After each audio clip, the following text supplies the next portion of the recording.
There is a piece of elm sitting on my porch railing that has been there for 3 years now. My daughter noticed it last winter. She had come to visit for the holidays and found me sitting outside in the cold with a cup of coffee that had long gone lukewarm, turning this piece of wood over in my hands the way a man will handle a thing he is trying to understand even after he has already understood it. She asked me what it was. I told her it was a piece of elm board from a tunnel in a hillside. 37 years old, I said. Still sound, still solid.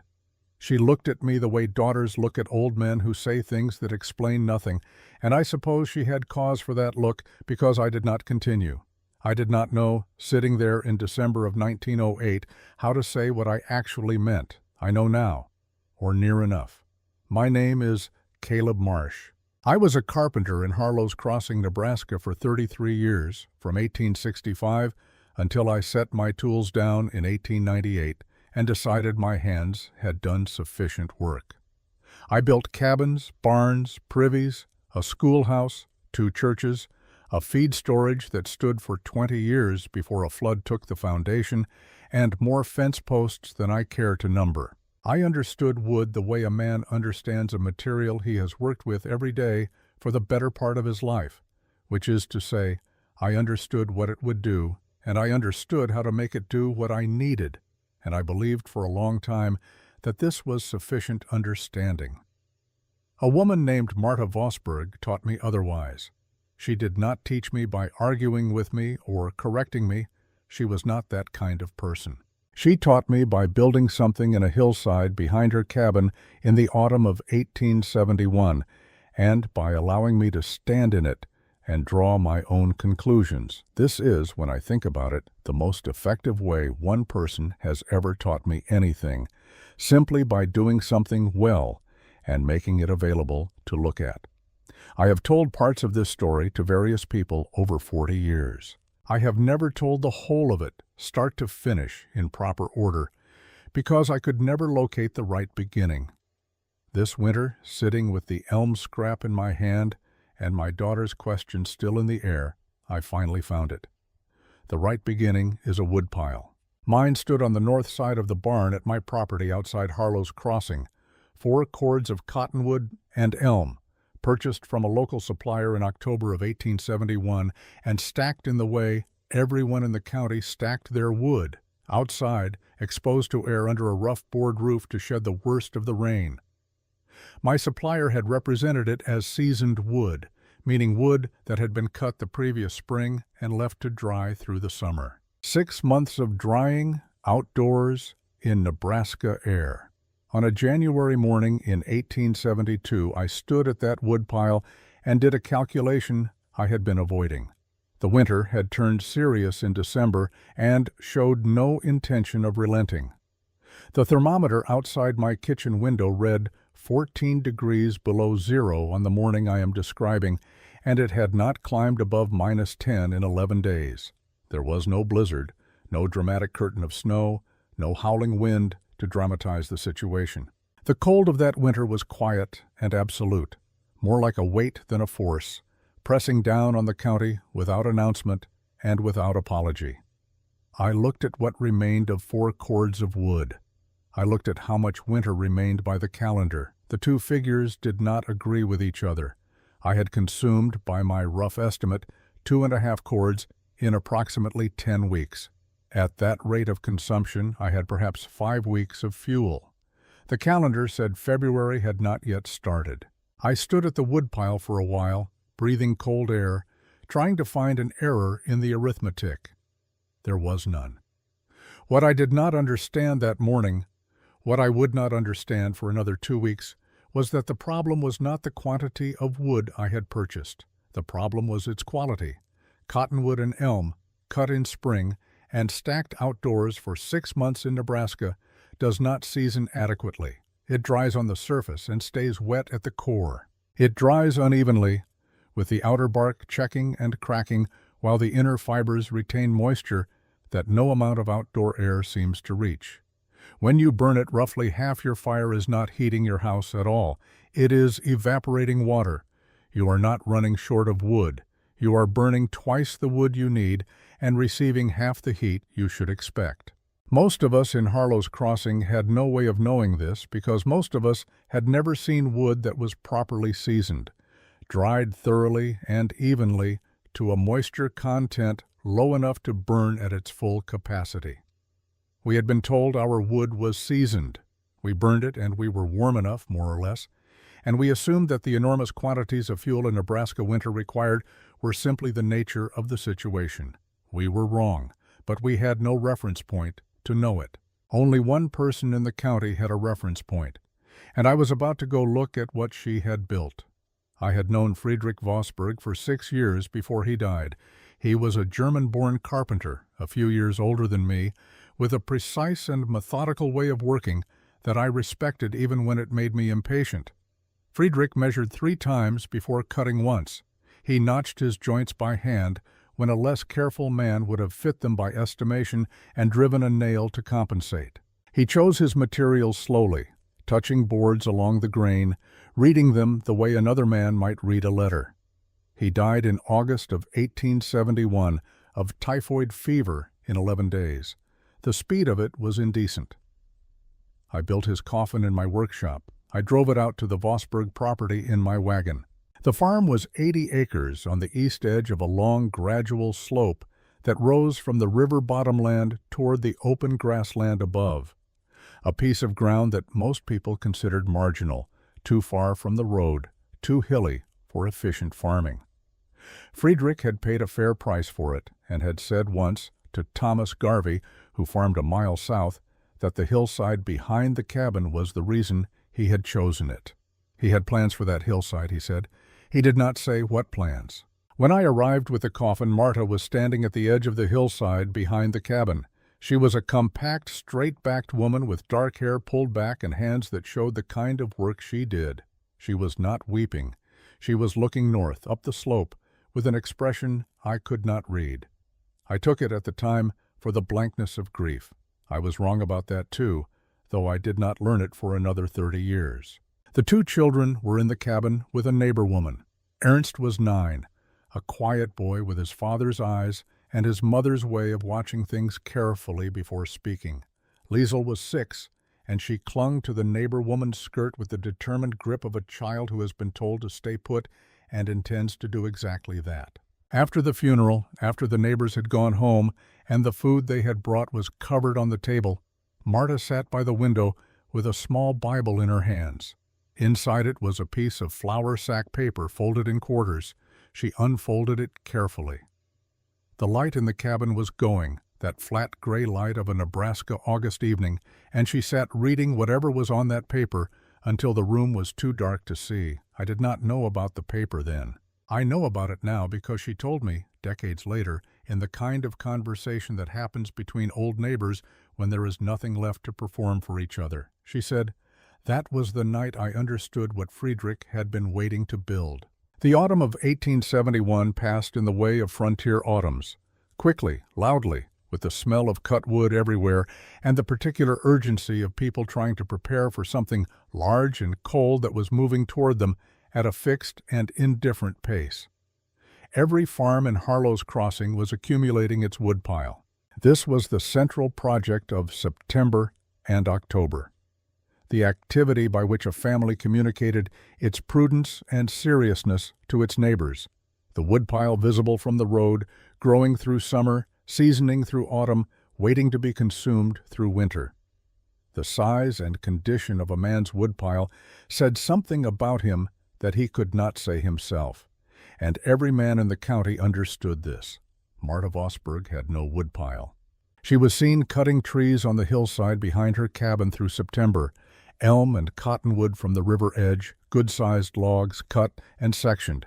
She was seen hauling them down the slope in the early mornings, Ernst pulling a small sled alongside her. But where the logs went, nobody could say. They disappeared behind the cabin. There was no stack, no row, no evidence of accumulation, just a woman and a boy carrying wood down a hillside into an absence. People noticed. On a frontier, people noticed everything that diverged from the expected pattern, because divergence from pattern was usually either an opportunity or a warning. Agnes Holloway was the wife of the man who ran the general store and post agency in Harlow's Crossing, a practical woman of 52 who had been right about the practical matters of frontier life often enough that her assessments carried weight in the community. She came to the Vosburg farm on a Thursday morning in early November alone, carrying a jar of preserved plums and the kind of expression that meant she had something to say and had decided to say it directly. I know what happened at that visit because Marta described it to me years later, and because Agnes herself told me her side of it, which was, to her credit, entirely consistent with Marta's account. Marta invited her in. The cabin was warm. The fireplace held a small, steady fire, burning clean, with a stack of perhaps a dozen logs beside it. Agnes sat down, accepted a cup of water, looked around the cabin for a moment, and then asked the question she had come to ask. She said, "I have been watching your property since September, Marta. I cannot see where your wood is. Every family in this county has a woodpile visible before November. You have nothing outside. Where are you keeping your fuel?" Marta said, "In the hillside." Agnes was quiet for a moment. Then she said, "You mean underground?" Marta said, "In a tunnel, dug into the slope. The wood stays dry inside it. I bring it out as I need it." Agnes looked at the fire. She looked at the stack of logs beside it, the pale, almost golden color of the wood, the slight curl of bark peeling away from dry surfaces. Then she looked back at Marta with the expression of a woman who is trying to find the charitable interpretation of what she is hearing. "Underground wood rots," Agnes said. "I don't say this to be unkind. I say it because I have seen it. Damp earth and wood sitting together produce decay. It is the nature of the thing.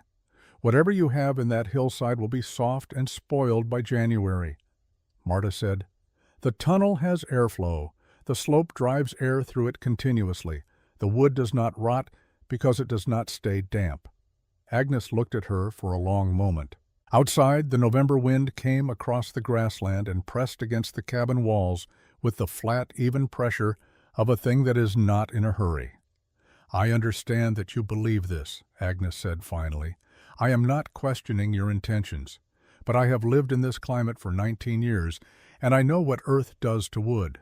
I know what winter does to an underground space. What you are describing is not how these things work." She set the jar of plums on the table. "I am telling you this as a neighbor, and I hope you will take it in that spirit. You have 2 children. If you are wrong about this, you will not have the winter to correct the mistake." Marta thanked her for coming.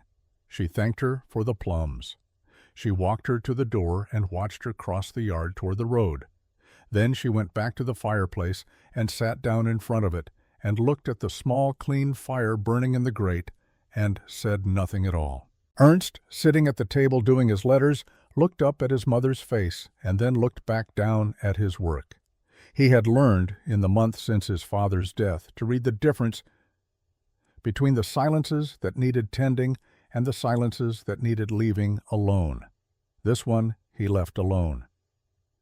Outside, the cold held steady.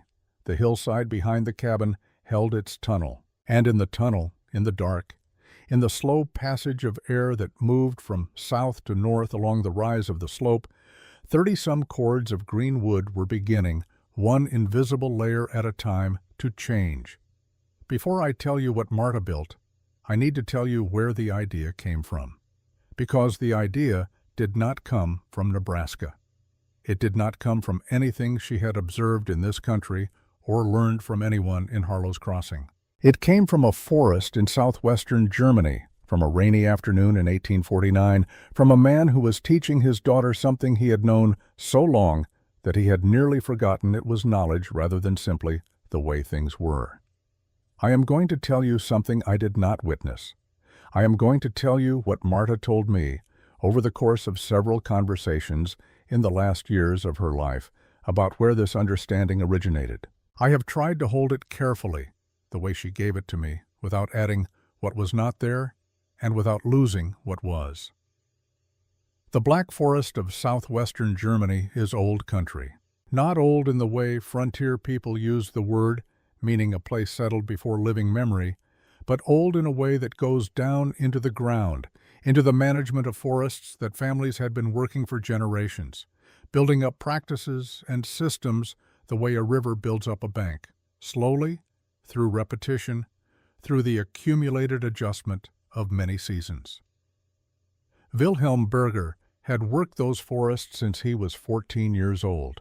He knew trees the way a physician knows the body, not just the surface presentation, but the interior logic, the way things connected, and what happened when they went wrong.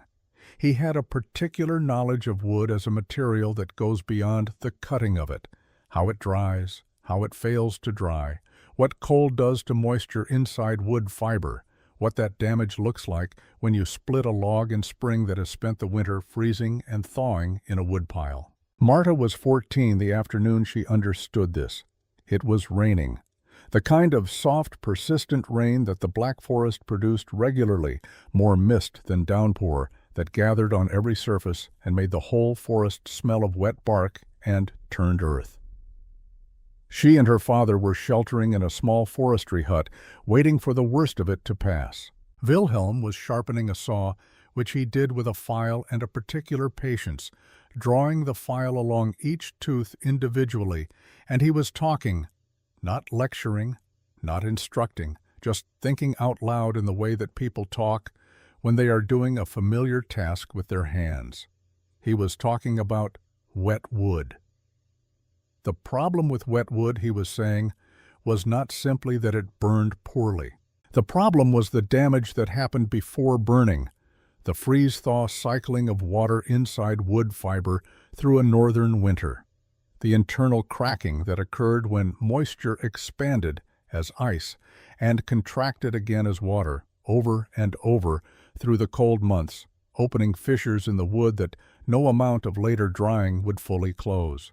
Wood damaged this way burned poorly, not because it was still wet, but because it was structurally compromised, its fibers broken in ways that reduced its capacity to produce heat, regardless of moisture content.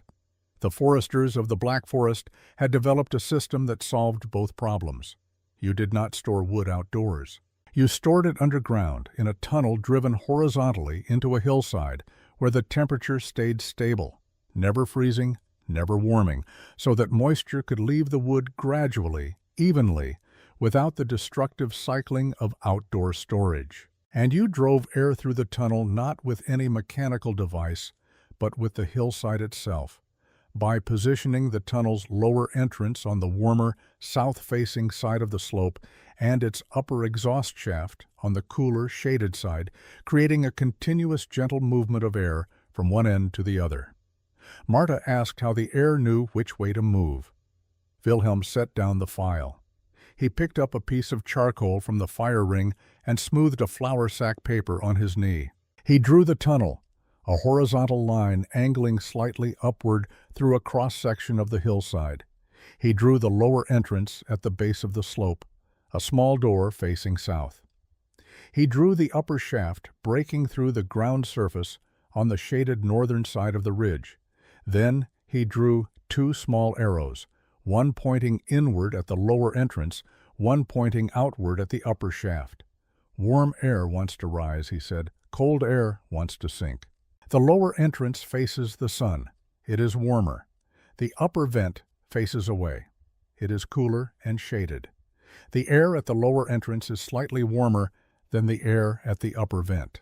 It rises. As it rises through the tunnel and exits at the top, cooler air is drawn in at the bottom to replace it. This happens continuously, all day, all night, regardless of what the wind is doing outside. You do not operate it. You do not maintain it. You simply give the air a road, and it travels by itself. Marta asked why they did not use this system on the hillside where they were currently working. Wilhelm considered the slope outside the hut. Too shallow, he said. You need a gradient sufficient to create a reliable temperature difference between the two ends. This hill does not have it. He folded the flour sack paper and tucked it into the small Bible he carried in his coat pocket. Keep this, he said. Someday you will find your hillside. He died in Germany in 1867, 4 years before Marta found it. He never knew whether she had. The flour sack paper was inside the Bible when Marta found it in August of 1871, the evening after Friedrich's funeral. She sat with it until the light was gone, reading her father's charcoal lines on the pale paper, tracing the arrows with her fingertip. Friedrich had known about the tunnel system, she had told him years ago, and he had listened in the way he listened to structural ideas, with total attention and no wasted response. He had chosen the Vosburg land in part because of the hillside's gradient. He had intended to build the tunnel when the farm was more established, when there was time. There had not been time. Marta refolded the paper along its original creases and put it back in the Bible. Then she went to look at the hillside. I want to say something here before I describe what she did next, because I think it is the part of this story that is easiest to pass over too quickly. Marta Vosburg had 2 children, a farm running on a dead man's labor, and a debt against the land that Friedrich had not finished paying. She had approximately 6 weeks before the first hard freeze made outdoor construction impossible. She had never built anything larger than a garden wall, and she had in her possession a 22-year-old diagram drawn in charcoal on flour sack paper by a man who was now dead, depicting a system she had never seen built for a hillside she had not yet evaluated. Under those conditions, she did not begin digging immediately. She spent 2.5 weeks looking. I find this the most instructive thing about Marta Vosburg, not the engineering, which was her father's, not the labor, which was considerable but explicable. The most instructive thing is that she knew before she lifted a spade that she needed to understand the hillside before she asked the hillside to do anything. She needed to know whether the slope she had was the slope the system required. She walked the hillside at different times of day, early morning, midday, late afternoon, because the behavior of air and light changes across those hours, and she needed to see all of it.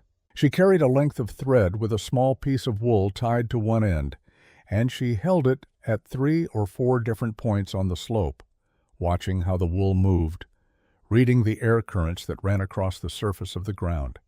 Ernst followed her on these mornings. He was 9 years old, and he had his father's way of accompanying work silently, neither interrupting nor drifting away. He watched what his mother watched. When she stopped, he stopped. When she moved upslope, he moved behind her. She made small marks on the bark of a cottonwood near the base of the slope, her own notation, incomprehensible to anyone else, recording what she had observed at each position and each hour. She stood at the proposed entry point on the south face and turned slowly, reading how the slope ran above and below her, measuring the rise with her eye. Then she conducted one experiment before she dug a single foot. She cut 2 shallow holes in the slope, one at the base, one approximately 20 feet up, and connected them with a narrow surface trench not more than 3 inches deep. She gathered a handful of dry grass and lit it at the lower hole, cupping the small fire from the wind with her body until it was producing a thin column of smoke. The smoke drifted into the trench. It moved upslope, slowly, with the mild uncertainty of a thing that is finding its way, rather than rushing, but with direction, consistent, unambiguous direction. It traveled the 20 feet and emerged at the upper hole and dispersed into the air above the ridge. Marta looked at this for a while. Then she filled the trench back in, tamped the surface flat with her boot, and went to get the spade.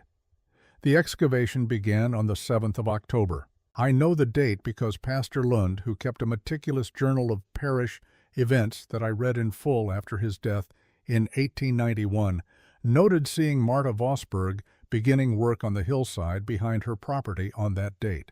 He wrote, "Purpose of excavation unclear. Mrs. Vosburg appears to be entering the slope horizontally, which is unusual. I have offered assistance. She has declined politely."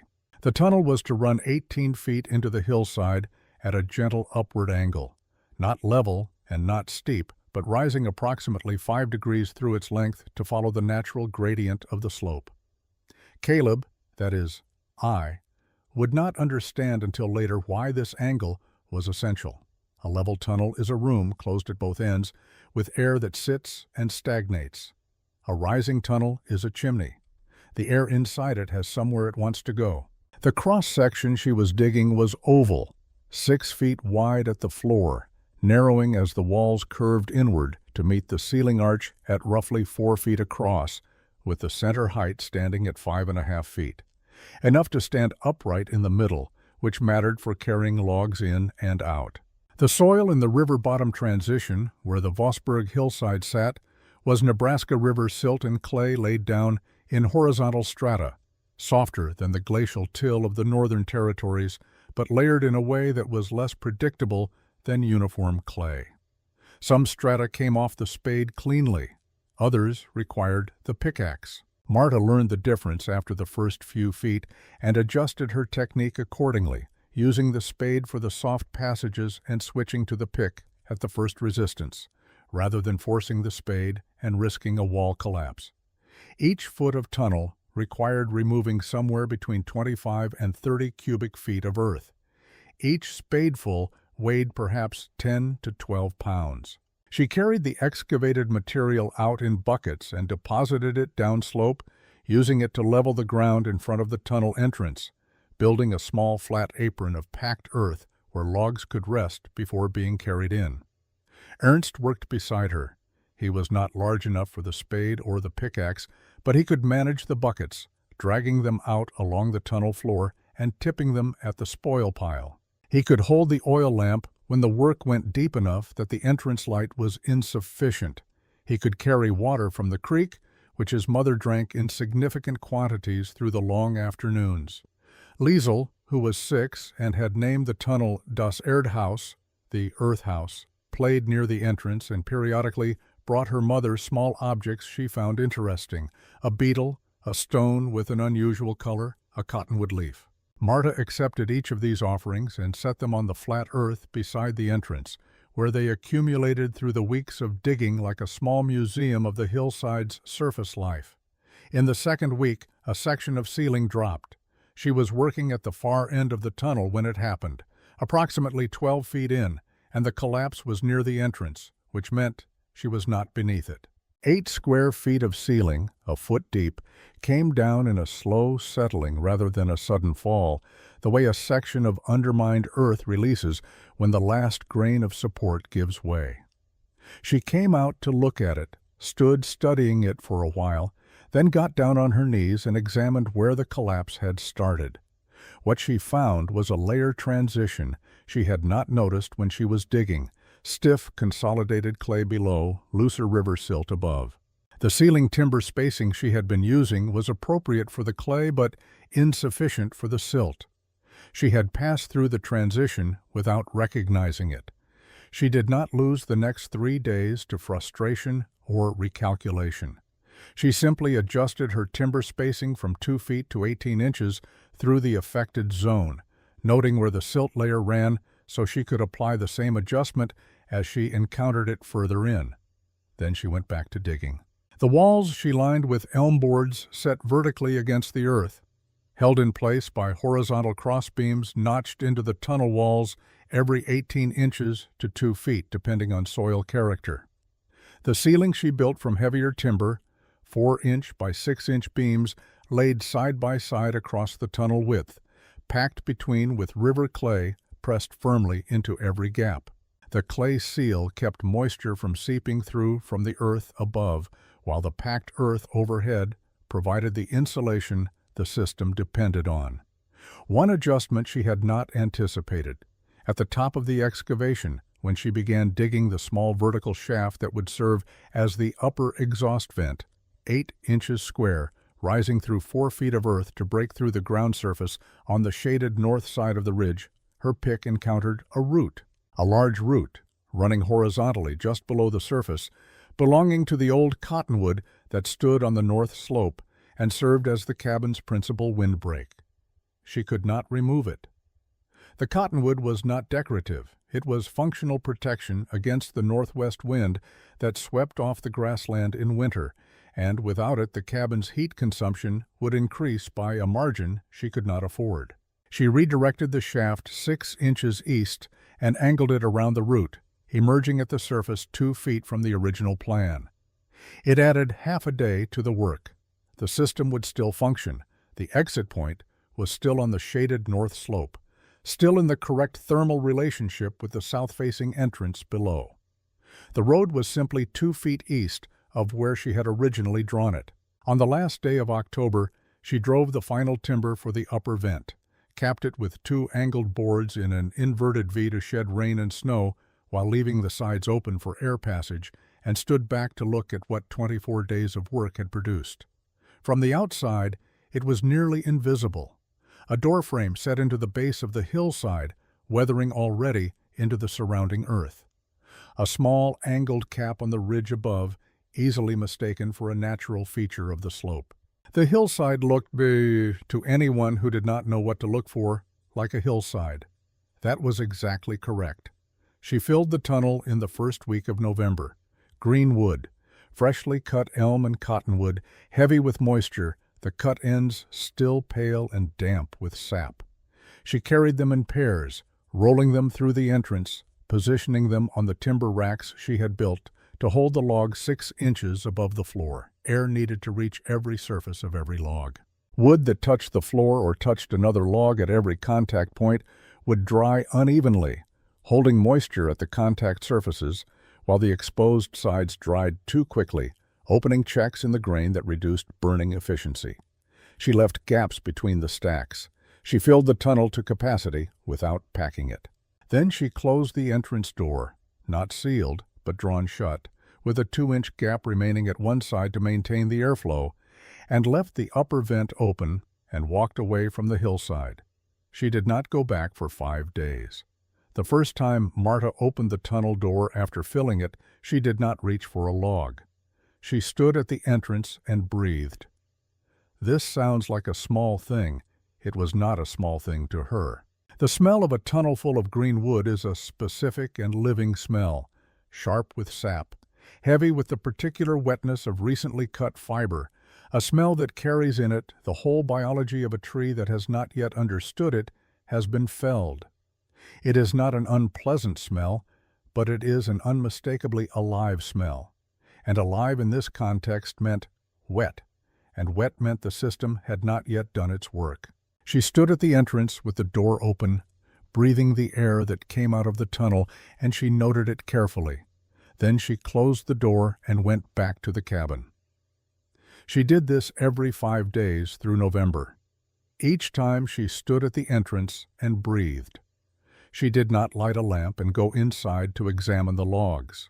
She did not lift them or knock on them or split one open to examine the cross-section.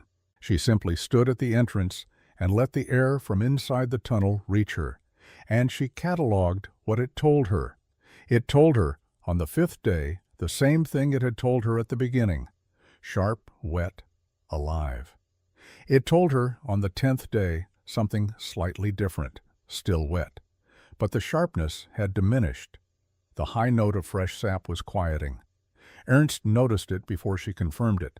He was with her on the 15th day. He was with her most mornings, in the way he had been with her through the entire construction, the quiet accompaniment of a child who has decided that his place is beside his mother and has asked no one's permission for this decision. She opened the door. They both stood at the entrance.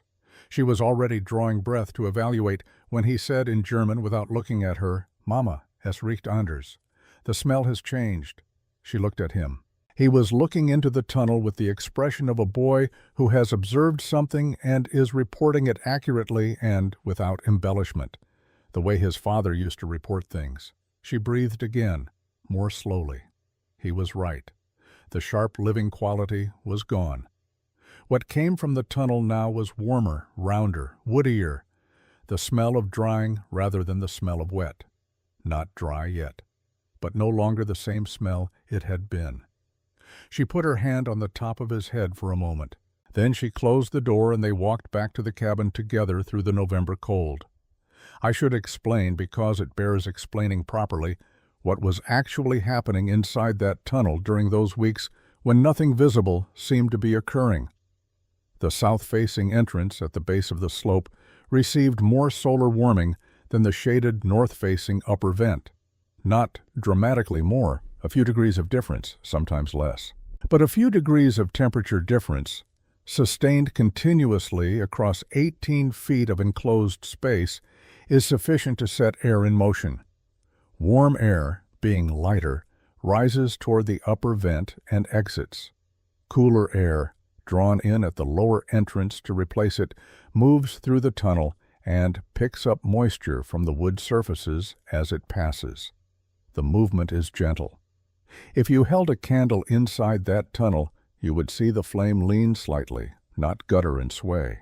2 or 3 feet per second, perhaps. A man standing inside it would not feel it as wind. He might feel it as the faint coolness on a wet hand, the sensation of air moving past a surface. But it moves continuously. All day, all night, regardless of the weather outside, regardless of whether there is wind or still air above the hillside. The temperature differential between the two ends of the tunnel does not disappear when the sun sets.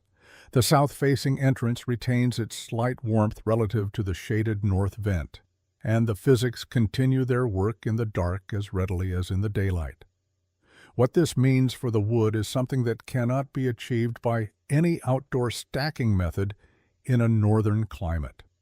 The moisture leaving the wood does not cycle. It leaves, and it is carried away, and it does not return. In an outdoor woodpile, the same log that gives up moisture during the day reabsorbs it when the temperature drops at night, when dew forms, when snow falls, when the freeze-thaw of the outer layers drives moisture back into fiber that had briefly dried. The wood makes progress and then loses it, progresses and loses, through the entire autumn season, until cold, sufficient to freeze moisture, solid stops the exchange entirely, and the wood goes into winter with whatever moisture it still carries. In the tunnel, the moisture leaves and is gone. The temperature inside holds near 40 degrees through all of it, never freezing, never warm enough to drive moisture exchange rapidly, but consistently above the freeze threshold that damages wood fiber. The drying is slow and even. The fiber is not cracked by expansion and contraction. The wood that comes out of the tunnel after 6 weeks is not merely surface dry. It is dry throughout, in a way that outdoor storage in a Nebraska autumn cannot produce in 6 months. This is what Wilhelm Burger had understood. This is what the flour sack paper in the Bible contained. This is what the tunnel in the hillside was doing, invisibly and continuously, while Marta's neighbors counted their wood piles and Agnes Holloway went home from her visit, certain that a young widow was making a fatal mistake. November deepened. The grassland took on the color it holds in late autumn, that particular pale gold of dead grass that catches slant light and holds it briefly before the sky closes over and turns everything gray. The river trees had dropped their leaves entirely by the second week. The cottonwoods along the creek bottom stood in their winter architecture, showing the structure that leaves conceal in other seasons, the careful geometry of branching that is always there and rarely seen. Marta managed the tunnel with the attention she gave everything, not anxious attention, not constant hovering, but the regular disciplined checking of a person who understands that a process requires monitoring rather than interference. She opened the door on the 20th day and went inside for the first time since filling it, carrying her oil lamp down the length of the tunnel to the far end.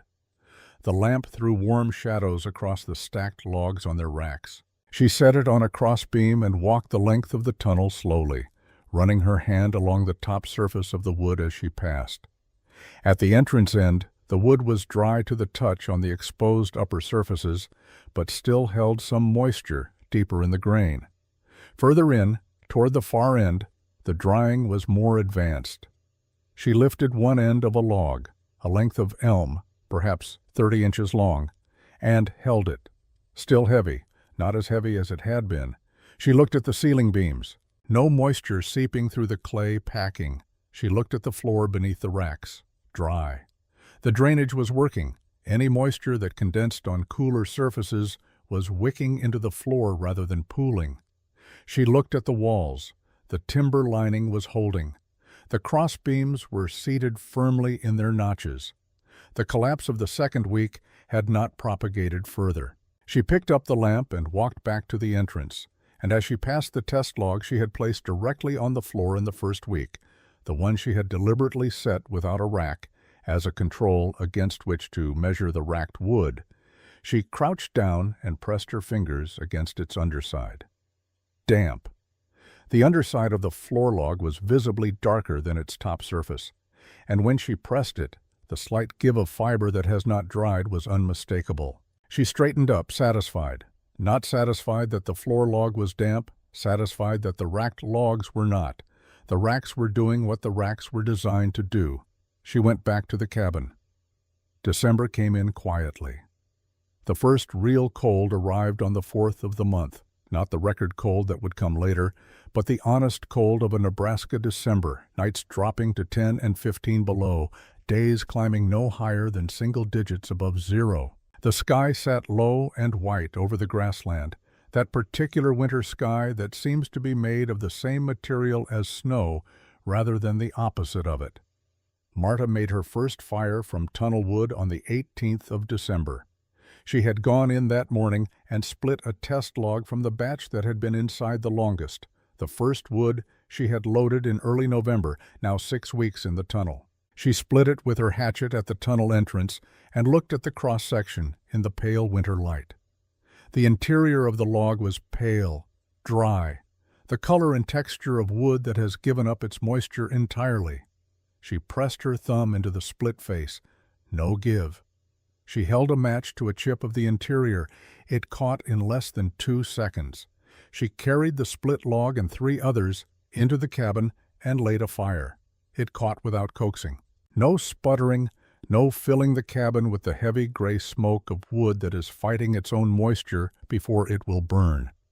The flame moved cleanly up through the kindling and found the log and took hold of it with the immediate authority of fire that has been given proper fuel. Within 10 minutes the fireplace was producing heat that reached the corners of the cabin.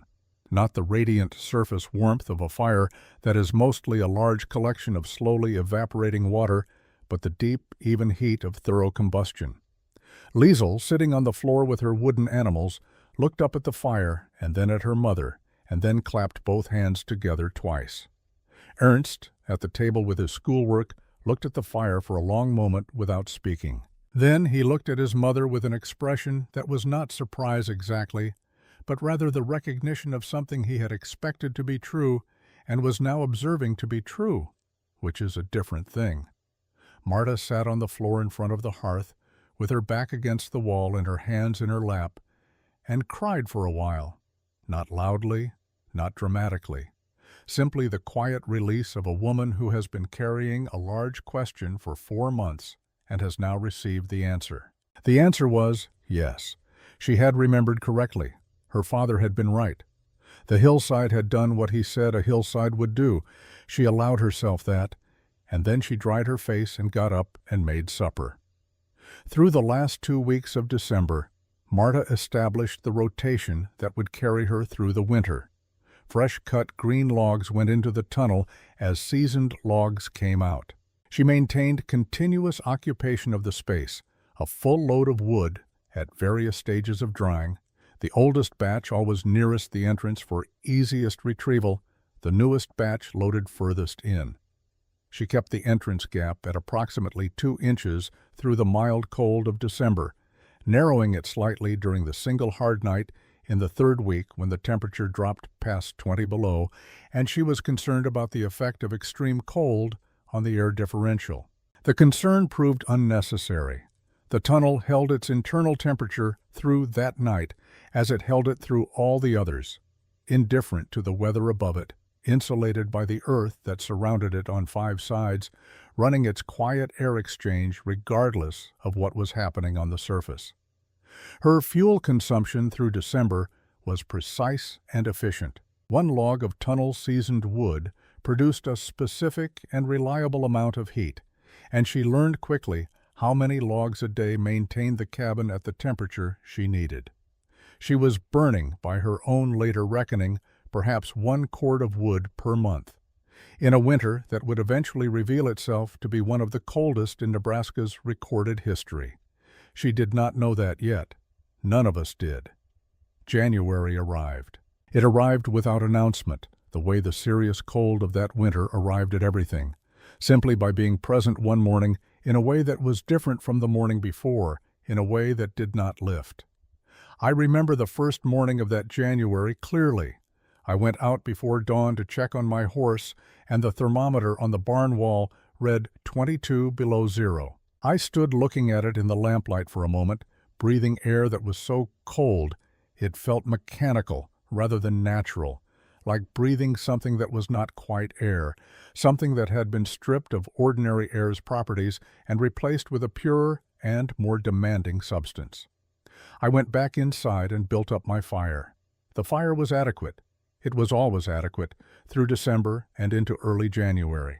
I had good wood, or so I believed, and a solid cabin that Friedrich had helped me chink properly 2 autumns before, and a fireplace that drew well. I was comfortable enough, or near enough to comfortable, that the difference did not trouble me, but the woodpile. I had tried not to look at it directly through the week between Christmas and the New Year. Looking at it required counting, and counting required confronting the arithmetic I had been avoiding. On the 2nd day of January, I went out and looked at it properly, in the flat gray light of a winter morning, and I counted what I had. Somewhere between 1.5 cords and 2 cords, against a winter that was clearly not finished with us. I had started October with 4 cords. I stood at the woodpile for a while in the cold, working through the implications. 1.5 cords, perhaps 2. At my current rate of consumption, which had been climbing as the temperature dropped, I had perhaps 5 weeks of fuel, possibly 6 if I was willing to keep the cabin colder than was comfortable. February had not started. February in Nebraska is not a month that rewards keeping the cabin colder than is comfortable. I was not the only one doing this arithmetic. Thomas Garvey was doing it at his woodpile a mile south. The Hendersons were doing it. The family called Pearson, who had come up from Missouri 2 years prior and built a reasonable cabin on the creek bottom, were doing it. In house after house along the roads out of Harlow's Crossing, men and women were looking at their woodpiles in the first week of January and finding that the numbers did not come out right. The cold held. Every morning the thermometer reported a number below zero. Some mornings the number was alarming, others were merely discouraging. But it did not climb above zero for 11 consecutive days, and on the 12th day it climbed to 3 degrees above zero briefly, before dropping again by nightfall as if the effort had been too much. We burned more wood. We burned it faster as the cold deepened, building larger fires to maintain temperatures that our cabins were increasingly unable to hold against the press of the cold outside.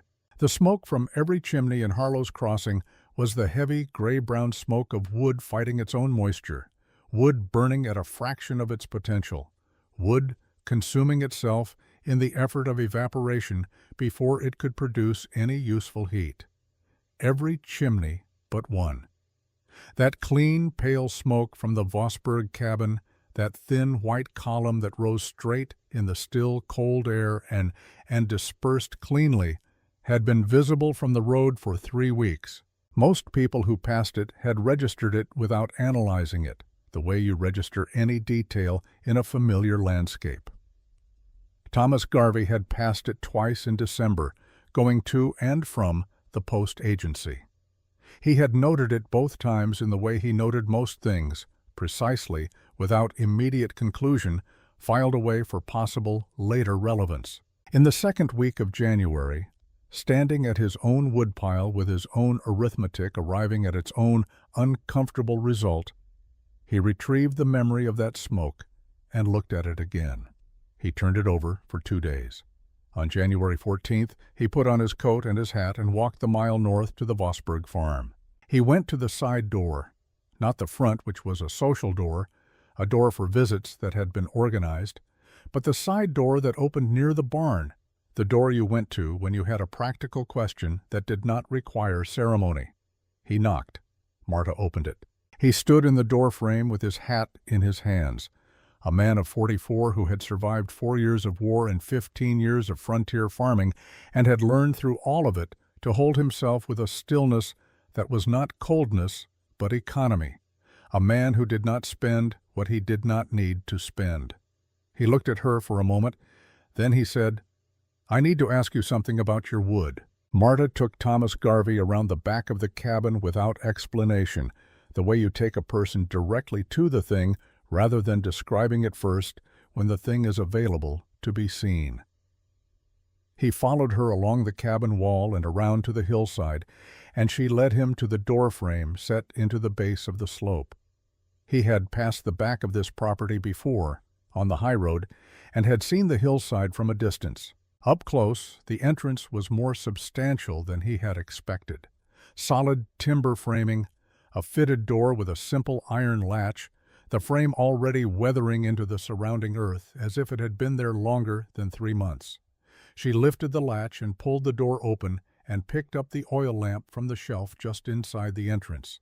She lit it and went in. He followed. The tunnel stretched 18 feet into the hillside, lit poorly and sufficiently by the lamp Marta held. The walls were lined with elm boards, the ceiling heavy with timber beams packed with clay between them. Along both sides of the tunnel, on racks that held the wood 6 inches above the floor, logs were stacked in orderly batches, not packed tight, but arranged with gaps between them, organized by the invisible logic of a system that was not done with them yet. Garvey stopped just inside the entrance. He was a man who processed information before he responded to it, and he processed this information for a long moment in silence. Then he reached out and laid his hand on the top surface of the nearest log. He kept his hand there. Then he lifted one end of the log with one hand and held it. Dry wood has a particular weight, or rather, a particular absence of weight, relative to what you expect when you reach for a log in January in Nebraska. Green wood is dense with its own moisture. Seasoned wood has given that moisture away and weighs accordingly. Garvey had been handling firewood his entire adult life. His hand knew the difference before his mind had finished forming the question. He set the log down. He reached further along the rack and picked up a different log from a batch that had been in the tunnel longer. He held it in one hand, gauging. Then he knocked on it with his knuckle. Dry wood sounds different from wet wood when you knock on it. Wet wood gives a dull, muted response, a sound that stays close to the surface. Dry wood resonates. It has a voice. The log Garvey knocked on spoke back to his knuckle with the clear, brief ring of material that has nothing left to muffle it. He set it down carefully, as if it were worth setting down carefully. He looked at Marta.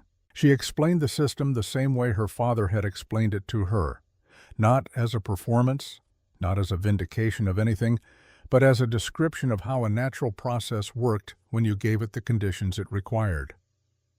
The slope. The temperature differential between the south-facing entrance and the shaded upper vent. The continuous, gentle movement of air that carried moisture away from the wood and out through the exhaust shaft on the ridge above. The stable temperature that prevented the freeze-thaw damage that ruined outdoor stored wood before it could season properly. She drew it in the snow outside the tunnel entrance with a stick, the same diagram her father had drawn in charcoal on flour sack paper 62 years before in a forest shelter in Germany. 2 lines for the tunnel, an arrow at the bottom pointing in, an arrow at the top pointing out. Warm air rises, she said. The slope gives it a road. Garvey looked at the diagram in the snow for a while. He asked 2 questions. She answered both. He nodded once, in the way of a man who has received information that settles something he had been holding open. Then he said, "How much wood do you have?" She said, "Enough for the rest of the winter, another cord and a half still seasoning in there." He was quiet for a moment. Then, "I have less than a month." Marta looked at him. To him. Then she said, "I will show you where on your hillside to build one. Come back when the ground thaws in spring, and I will help you lay it out." He looked at her. "For now," she said. "Take what you need to get through February. Take enough for your family, and take enough for the Hendersons. They are worse off than you." He took half a cord. He loaded it into his wagon in the pale cold of a January afternoon, and as he worked he did not say much. Neither did she. Some transactions between neighbors do not require a great deal of language. I went to see the tunnel on the 17th of January. Garvey had come to me the day before with the particular expression of a man who has seen something he cannot explain through his existing framework and is not certain whether to be unsettled or impressed. He described the tunnel briefly, the length, the construction, the wood on the racks. And then he said, "You should go look at it yourself. You will understand it better than I can tell it." I went the next morning. I will say what I said earlier in this account, and I will mean it the same way. I was a carpenter for 33 years.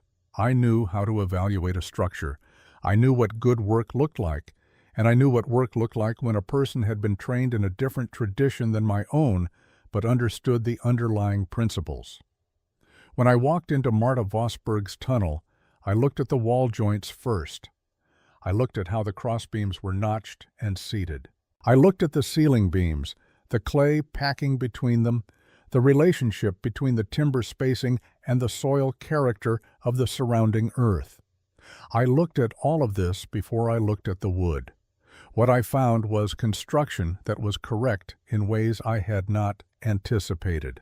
Not correct in the American frontier style I knew, it was visibly Germanic in its methods, heavier and more precise in its joinery than what we typically built out here, but correct according to principles that were the same across any tradition. The structure was carrying its load properly. The ceiling was not merely adequate. It was properly engineered for the soil above it, with spacing adjusted in the middle section where she had encountered the silt layer, a detail I would not have noticed if I had not been looking for it. Then I looked at the wood. I lifted a log. I knocked on it. I stood in that tunnel for a while after thinking about 33 years of handling wood in Nebraska and never having seen it dried to this quality by anyone in the region, including the commercial suppliers who sold seasoned wood at premium prices and produced something considerably inferior to what I was holding in my hands in a tunnel dug by a widow with a flour sack diagram and a spade.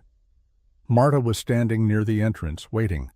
She did not explain anything until I asked. When I asked, she explained it completely, without rushing, covering the physics and the construction logic in the same even tone. I asked her to explain the air movement again, more slowly. She did. I stood in the tunnel for another few minutes after that, not because I still had questions, but because I needed to finish arriving at what I was understanding. "Your father designed this," I said. "My father showed me the principle," she said. "My hillside designed the rest." Agnes Holloway came to the Vosberg farm on the 24th of January.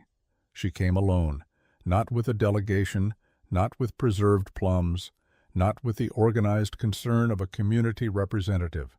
She came alone on a gray afternoon and knocked on the front door. Marta brought her through the cabin and around to the hillside.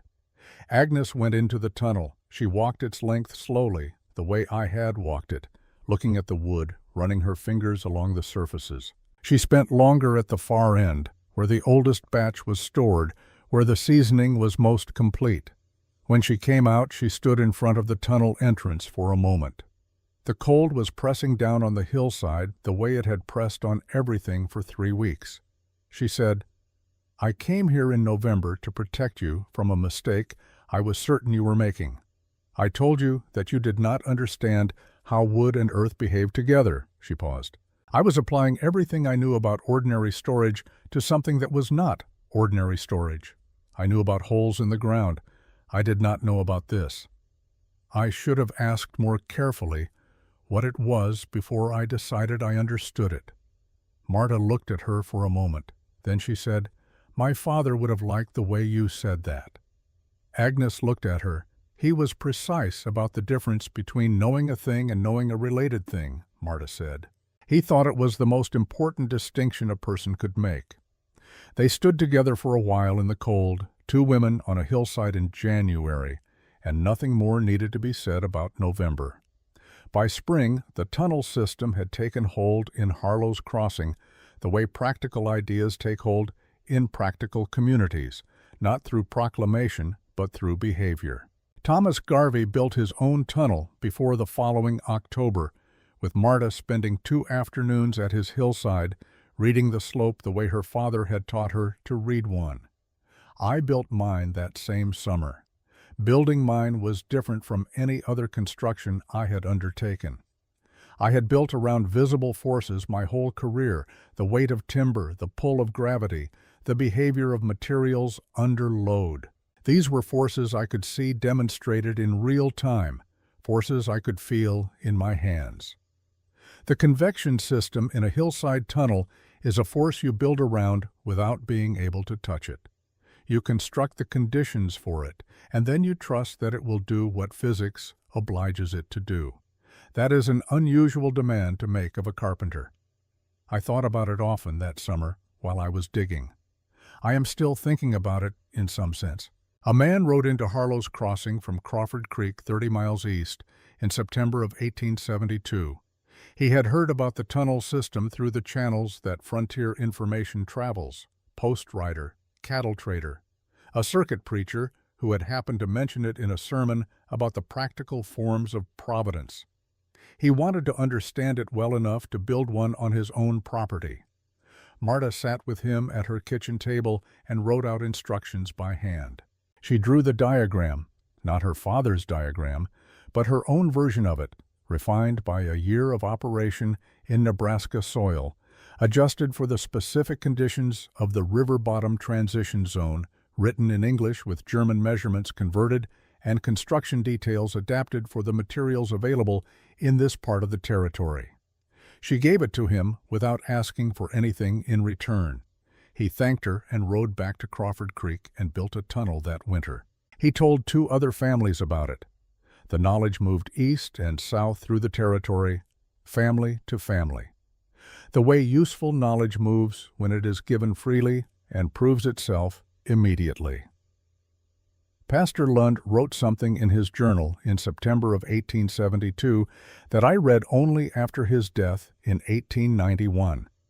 He had been watching the tunnel system spread through the community, and he wrote, "The knowledge Mrs. Vosburgh brought to this ground did not originate here and will not remain confined here. It is passing through this community as water passes through good soil, leaving what it passes through better than it found it." I have thought about that sentence many times. I think he was right, and I think he understood something about knowledge that most people who deal in practical matters do not spend much time on. Knowledge is not diminished by being given away. It is, if anything, completed by it. A system that seasons wood in a hillside and is known only to one person is a survival tool. The same system known to a community is a form of wealth that compounds without being spent. The piece of elm on my porch railing is 37 years old this winter. Ernst Vosburgh brought it to me when he was refurbishing his mother's original tunnel in 1908, replacing sections of the wall lining that had served their time, and he offered me a piece of the old board because he knew I had been inside that tunnel many times and had thought about it ever since. I did not explain to him what I was keeping it for. I am not certain I knew then. Marta died in 1909 at 74 years old on the same property where she had built the tunnel 38 years before.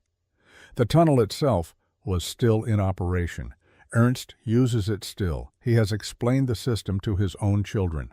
Wilhelm Berger's charcoal diagram, drawn in a forest shelter in Germany in 1849, has now passed through 4 hands across 2 continents and 60 years, and it is still producing dry wood in a Nebraska hillside with no moving parts and no maintenance beyond filling it with green logs and waiting 6 weeks. I pick up the elm scrap and turn it in my hands. It is smooth from handling. I have handled it a great deal over 3 years, the way I handle things I am trying to understand. The grain is tight and even, the color of old honey, The surface dry in the specific way of wood that has been kept correctly. That is the whole of it, I think. Store something correctly, and it keeps. A log, a method, a diagram folded in a Bible. The kind of knowledge a father gives a daughter on a rainy afternoon when he is thinking out loud and does not know whether she is truly listening. She was listening. The hillside was waiting. That was enough.